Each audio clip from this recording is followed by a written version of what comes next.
గౌతమిపుత్ర శాతకర్ణి విజయంతో మంచి స్పీడ్ మీద ఉన్నాడు బాలయ్య. అయితే నెక్స్ట్ సినిమాపై మాత్రం ఇంతవరకు క్లారిటీ లేదు. తండ్రి జీవిత కథ సినిమాగా తీస్తానని ప్రకటించినా అది ఇప్పట్లో వచ్చే ఛాన్స్ లేదు. మరోవైపు ఇలా ఎన్టీఆర్ బయోపిక్ ప్రకటించాడో లేదో దానిపైన వివాదము రాజుకుంది. ఇంతకీ బాలయ్య సడన్ గా ఎన్టీఆర్ బయోపిక్ ను ఎందుకు ప్రకటించాడు అంటే దీనికి కారణం జూనియరేనని తెలుస్తోంది. అయితే ఎన్టీఆర్ వెళ్లి బాలయ్యను కలవడమో లేదంటే బాలయ్య వెళ్లి జూనియర్ ఎన్టీఆర్ని కలవడమో చేయలేదు.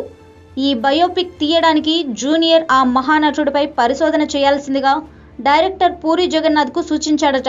అందుకే పూరి జగన్నాథ్ కథపై నిమగ్నమయ్యాడని టాక్. ఆ విషయం చెవిలో పడటంతోనే బాలయ్య సడన్ గా తండ్రి బయోపిక్ చేయనున్నట్లు ప్రకటించేశాడని టాక్. అంతేకాదు డైరెక్టర్ గా పూరి జగన్నాథ్ నే ఎంచుకునేందుకు ఆలోచిస్తున్నాడట బాలయ్య. మరి జూనియర్ ఎన్టీఆర్ పూరికి ఎందుకు తన తాత జీవితంపై పరిశోధన చేయమని చెప్పాడు?